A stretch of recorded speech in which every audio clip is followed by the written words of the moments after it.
So hello student, next important article that I will discuss with you, that is called transformer. Trans plus former. Transformer is very simple topic. Basically, transformer है क्या चीज़ है? It is a device which is used to up the voltage and down the voltage. या तो आप voltage बढ़ा सकते हो इसमें, या आप क्या कर सकते हो बेटा, इसमें कम कर सकते हो। ट्रांसफार्मर का यूज़ कहाँ पे होता है? सभी के घर मोबाइल है, मोबाइल को चार्ज करते हैं तो हम चार्जर लगाते हैं, चार्जर के अंदर देखना एक छोटा सा ट्रांसफार्मर लगा हुआ है। The function of that small transfer is not to increase the voltage, it is use to decrease the voltage. Similarly हम डीजे में, शादी में जाते हैं या पार्टीज करते हैं तो डीजे लगा होता है, डीजे के अंदर जब वो एम्पलीफिकेशन करता है तो पहले ट्रांसफार्मर लगाता है ताकि वो वोल्टेज ज़्यादा कर दे। जितना वोल्टेज ज़्यादा होगा उतना बच्चे करंट का, उसका एम्पलीट्यूड भी क्या होगा, साउंड का। So that all done by the transformer. But first question comes that it is a device which is to up और down the voltage, but the question that comes on what principle it works. So let us discuss the principle of. So I will not write detail, it's very simple, I just write one word. तो जैसे आपको सुनाई देना, आपने तो कहना sir ये तो हमें आता ही है। That is called mutual induction. Mutual induction, mutual induction, अब तो फट पता लग गया कि its principle is mutual inductance. Mutual induction में क्या होता है आपको पता है बच्चे? एक कॉइल थी, कॉइल सामने रख दी थी, जिसमें वेरिएबल करंट पास किया तो इसमें रीडिंग आ रही थी। क्योंकि ये मैग्नेट बन गए थे, इनकी लाइन्स इसमें से गई, इसमें से गई, तो इन्होंने क्या प्रोड्यूस कर दिया? करंट प्रोड्यूस कर दिया। This phenomena is called mutual induction. So in mutual induction, so it is clear. Now come to the construction. Detail में तो नहीं, मैं थोड़ा ब्रीफली बताऊंगा। इसमें हमने ऐसे लैमिनेटेड कोर्स स्ट्रिप्स लगी होती हैं, जैसे आपने वीडियो में देखा था। इसमें जस्ट सिंपल सी बना रहा हूँ मैं। एक इसमें कॉइल यहाँ लगी होती है, एक इसमें बच्चे यहाँ लगी होती है। फिर से देखना, नंबर ऑफ स्ट्रिप्स लगी होती है। मैं दो ही ड्रॉ कर रहा हूँ, जितनी मर्जी ड्रॉ करते रहो, इट्स योर हैंड। आप यहाँ और भी बना सकते हो, जितनी मर्जी ड्रॉ करते रहो, इट्स योर हैंड। अब इसमें ये कॉइल है, चीज़ नोट करो, इसको बोलते हैं प्राइमरी कॉइल और इसको बोलते हैं सेकेंडरी। इसको प्राइमरी और इसको सेकेंडरी। प्राइमरी कॉइल में आपको देखो नंबर ऑफ टर्न्स कम नज़र आ रही हैं, पर इसमें क्या नज़र आ रही हैं? ज़्यादा। तो it mean number of turn primary में कम है, सेकेंडरी में ज़्यादा है, तो इसको स्टेप अप बोलते हैं। प्राइमरी का काम है मेरे को इनपुट करंट देना, प्राइमरी का काम है, पर प्राइमरी इनपुट करंट देगा, आउटपुट कहाँ से लेनी? सेकेंडरी। तो सेकेंडरी में जितनी नंबर ऑफ टर्न ज़्यादा होंगी उतनी आउटपुट ज़्यादा होगी। अब इसमें आपको दिख रहा है बेटा, ये प्राइमरी, यहाँ सेकेंडरी से आउटपुट आ रही है, तो मेरे ख्याल से नज़र आ रहा है सभी को कम है। तो इसमें कम है, तो इसको क्या बोलते हैं? कौन सा? ये स्टेप डाउन। कई बार एग्जाम में आता है, क्वेश्चन ड्रॉ करके दिखाओ, डायग्राम, सिंपल डायग्राम यार, simple diagram. If I go for theory, बहुत ईजी है। If I go for theory, you know that Faraday's second law? Yes. So EMF across primary coil, that is I am writing with E1, is equal to N d phi by dt. So I can write d phi by dt. Why it is Np? Since it is a number of turns in primary coil. Similarly, what will be E2?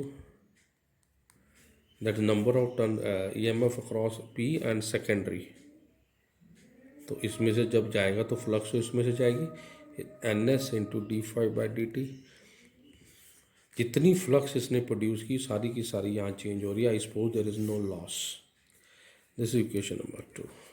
If I divide first by 2, what I get E P by E S is equal to N P by N S. Negative sign obvious is there, d phi by d t cancel out. This is my equation number 3। Clear up to this? Clear? So let from this side I change the pencil. Let from this side I applied the EMF E input. This is my input. अब होगा क्या, जब इसमें से input दूंगा तो इसकी self induction करके ईएमएफ इंड्यूस आएगा जो इसको क्या करेगा, अपोज करेगा। हमने ऐसे पढ़ा हुआ है। सो दस ईएमएफ, तो रिजल्टेंट ईएमएफ कितना आ जाएगा, therefore resultant EMF in primary, check करना बच्चे, हमने बाहर से ई लगाया, अंदर उसका ऑपोजिट पैदा हो गया। Now, due to this net, there will be flow of current, which is given by current into resistance. Once again, I suppose P is the prime current to the primary coil. What is R? R is the coil resistance. But it is found practically that R is very small.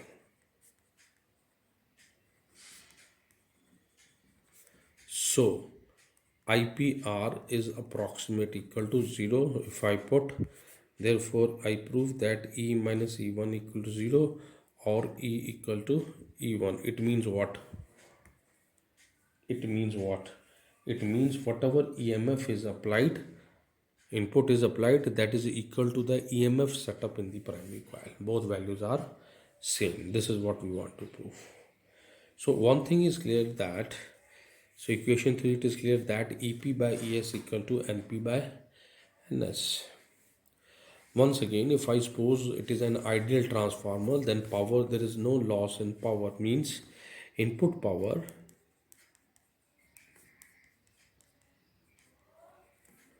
is equal to output power. What is input power? It is EP into IP. Output power is ES into IS. Input power is EP into IP and it is ES into IS. This is input power. चलो इसको बच्चे यहाँ से EP by ES की value मेरे पास आ गई IS by IP, equation number 4. If you compare third and fourth, if we compare third and fourth, we get, क्या अपने पास आया, चेक करना बच्चे, we get EP by ES is equal to NP by NS is equal to IS upon IP. This is my field of interest.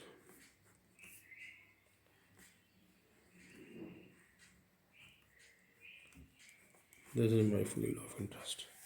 EP by ES is equal to NP by NS is equal to IS upon IP. This is my field of interest. Now, if I go for step up, check करना बच्चे, step up. So first case is step up.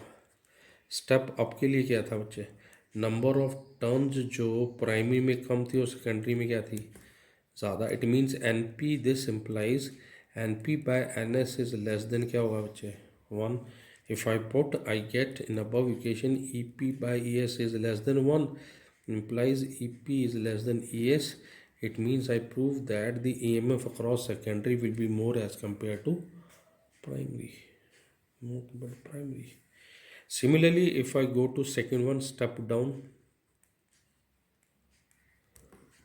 चल पढ़ते हैं उसमें. Step down में क्या था, step down में उल्टा था, मतलब step down number of primary ज़्यादा थी, NS की वैल्यू कम थी. It means in that case NP by NS is greater than 1.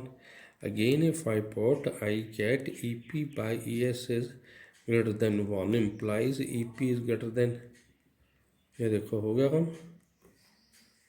हो गया काम. यही मेरे को चीज़ चाहिए थी कि इसे कम कैसे होता है. और अगर मैं करंट की बात करूं बच्चे, इस केस के अंदर आप देख रहे हो कि this is quantity is less than 1. It means current जो सेकेंडरी में कम होगा प्राइमरी में ज़्यादा होगा, और इसमें उल्टा होगा, करंट सेकेंडरी में ज़्यादा होगा और प्राइमरी में कम. So I think it is clear that step up transformer step up the voltage but step down the current exactly in the same ratio. So step up and step down. Next term question that is called transformation ratio. This NP by NS, NS by NP basically. Just a minute, okay.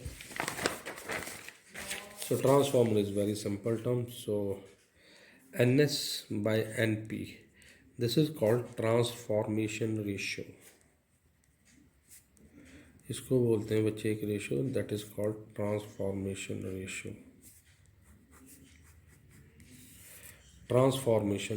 Transformation ratio ये याद रखना बच्चे, के से भी represent करते हैं. अब स्टेप अप के लिए के की वैल्यू लेस देन 1 होगी कि greater than 1. Step up number of turn secondary में ज़्यादा है नंबर ऑफ प्राइमरी से, तो इसकी के की वैल्यू ग्रेटर देन क्या होगी, 1 होगी. ठीक है. और स्टेप डाउन है तो के की वैल्यू कितनी होगी. तो एमसीक्यू में क्वेश्चन आ जाते हैं, तो ये चीज़ अपने याद रखना है. तो एफिशिएंसी काफ़ी हाई होती है इसकी, बट आपको पता है nothing is ideal, so they are some type of losses in transformer.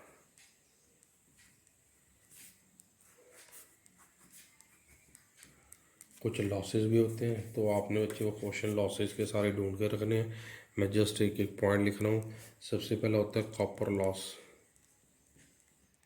जो हीटिंग वो ऊपर की वायर्स होती हैं, due to heating effect energy loss हो जाती है उसके अंदर. फिर होता है एडी करंट लॉस.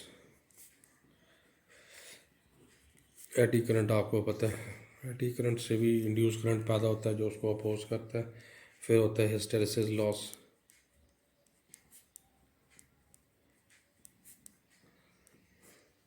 ये भी हमने कर रखा था. फिर आता है फ्लक्स लीकेज. ये सारे लॉसेज हैं जो इसके अंदर हो रहे हैं. हमिंग लॉस, कई बार ट्रांसफर के नीचे खड़े हो जो साउंड ही बड़ी निकालता है. कई बार बच्चे पूछते हैं सर वो साउंड क्यों हो रहा है. एक्चुअली अंदर क्या होता है, बेसिकली क्या है, इस कॉइल को जब मैंने आपने देखा था, ये देखो इसको ऐसे करंट पास किया, तो जब इसको पॉइंट किया, इसकी लेंथ कभी बढ़ती है कभी कम होती है, तो वो साउंड प्रोड्यूस करती है. मैग्नेटोस्ट्रिक्शन इफेक्ट बोलते हैं इसको शायद. So these are all things about the transformer. So one thing is clear, laminated iron कोन के ऊपर जब वायर्स को रोटेट लगाते हैं तो उसको हम बोलते हैं, तो ख्याल रखना बच्चा है. The last topic in electrical devices that is called AC generator. तो ज़्यादा डिटेल में नहीं जाऊँगा क्योंकि ये AC जनरेटर 10th में भी कर रखा है आपने. एक डायग्राम ड्रॉ करते हैं बस. ये नॉर्थ पोल हो गया, ये साउथ पोल हो गया, इसमें एक कॉइल लगी होती है. इस कॉइल को हमने ऐसे 2 रिंग्स में लगा रखा होता है. ये फर्स्ट रिंग आ गई, ये सेकंड. इसको यहाँ से अटैच कर लेते हैं बच्चे, इसको यहाँ पे. ये एक मेरे पास आ गया. इसको मैंने यहाँ कनेक्ट कर दिया. ये देखो बेटा, अब जैसे मैं, ये ब्रश है बच्चे, इसको ब्रश बोलते हैं B1 बेटा, इसको बोलते हैं B2. ये रिंग लगी है R1, ये रिंग लगी है R2. तो ये कॉइल का नाम मैंने रख दिया ABCD. ये रिंग रोटेट करती हैं, ब्रश वहीं फिक्स रहता है. ये रिंग रोटेट करती हैं बच्चे, ब्रश वहीं फिक्स रहता है, ब्रश को कोई चेंज नहीं होता. ये रेजिस्टेंस आ रहा है. तो यहाँ से जब लाइन जा रही है नॉर्थ टू साउथ, जब ये कॉइल रोटेट करेगी, आपको पता है उस पर टॉर्क लगेगी. जब टॉर्क लगेगी तो ये फ्लक्स चेंज करेगी, तो ये क्या प्रोड्यूस करेगा, induced current. You know that formula PA cos omega t, but E is equal to d phi by dt. So this is dt of phi. Phi is BA cos omega t. Take B outside, A outside, differentiation is minus sin omega t into omega. This is EMF minus BA omega sin omega t.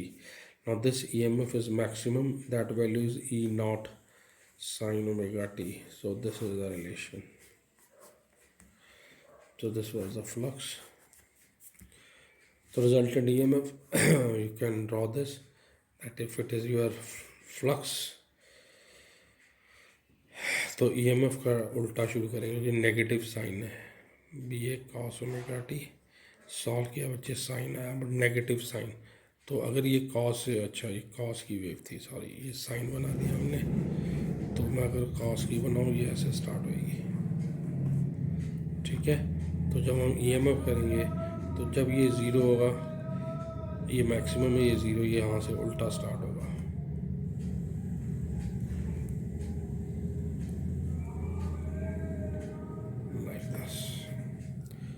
Clear? Variable with time. So there is only one AC generator construction working 10th में थी, ये थोड़ी सी theory बच्चे याद रखनी है. So this is the end of the devices that we call electrical devices. Thank you very much.